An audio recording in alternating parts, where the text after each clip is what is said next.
que... On va prendre un cas concret. Katumba Mwanke, tous les contrats miniers qu'il a signés, avec les Chinois, avec tout le monde, il n'est jamais allé au trésor public. C'est pas un Américain qui lui a dit donne-moi l'argent. C'est pas un Français. L'argent va dans son compte personnel et ensuite il approvisionne le président. Quand Katumba fait la tournée des guichets pour aller ramasser l'argent de l'électricité, il commence à Brazza, à Luanda, à Harare, il finit à Pretoria, il revient au Katanga, il partage avec le président. Ça ne va jamais au trésor public. Il n'y a pas un blanc qui lui dit « Oh Katumba, vas-y, viens, on partage ». Donc, le jour où Katumba dirait, un exemple, quand ils ont vendu la cimenterie de Kisangani, ils ont fait un appel d'offres international très transparent. Tout le monde a présenté des dossiers très compétents. Le gouvernement s'est réuni, 54 membres, pardon. Sur les 54, 52 disent le meilleur dossier c'est la Farge. Il faut le donner à la Farge. Le président regarde les gens, il y en a deux qui disent non pour des raisons idéologiques. C'est le Palou et quelqu'un de Katanga. Le président dit je prends le dossier. Et après le président dit, Katumba lui dit président il faut donner aux Chinois. Les Chinois ils n'étaient même pas classés, ils étaient 9e sur 7 classés. On a donné le dossier aux Chinois. Donc, je crois qu'il faut arrêter de regarder la main des autres. Mais je parle surtout de la différence de comportement des multinationales en Afrique noire et dans le reste du monde. Je viens. Oui. Vraiment, mais il faut donner des noms parce que comme ça on va bien voir qui fait quoi. Oui. Glencore, la compagnie numéro 1 en Suisse. Glencore au Katanga, c'est Katumba la clé d'entrée. Katumba il les laisse polluer parce que pour aller plus vite accélérer les minerais, il faut mettre un produit. Voilà. Donc, personne. Si Katumba dit allez-y, très bien. C'est un journaliste katangais qui a fait le reportage qui s'est passé sur la BBC. Et ce reportage a déclenché tout un travail et le monsieur maintenant il a peur, donc il est entre l'Afrique du Sud et le Congo parce que Katumba le cherchait. Maintenant Katumba est mort, mais d'autres ont pris la place. Donc ça c'est pour... Quelle est notre responsabilité?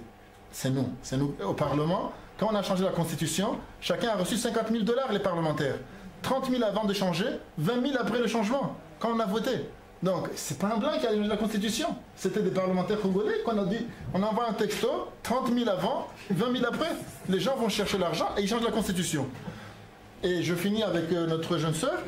Oui, il y a un problème entre... La confiance ne se décrète pas.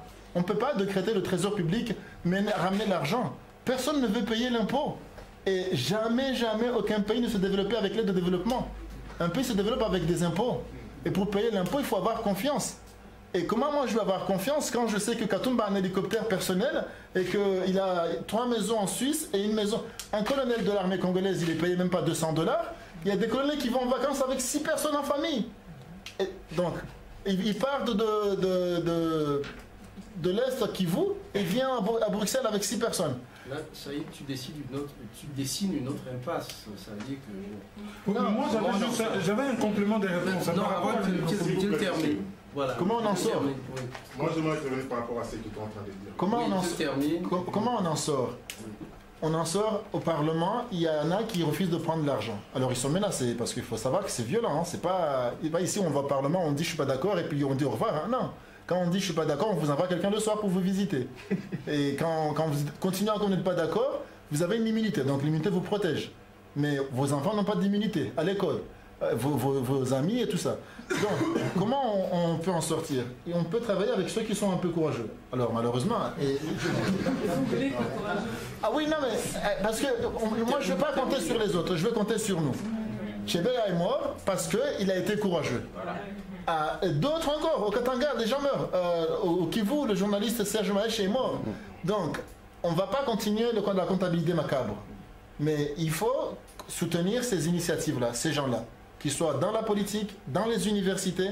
Tout à l'heure, mon frère parlait de l'université. Il n'y a que 1045 professeurs pour 1000 universités au Congo. Et chaque mois, il y en a un qui meurt. Donc, on ne peut pas, avec 100 millions de personnes, si on ne les forme pas, c'est 100 millions de cailloux. Donc, moi, je voudrais te dire, frère, que j'ai des solutions, mais je ne suis pas un sorcier, je n'ai pas de solution. Je pense que c'est surtout matière à réflexion aussi, hein, parce que après...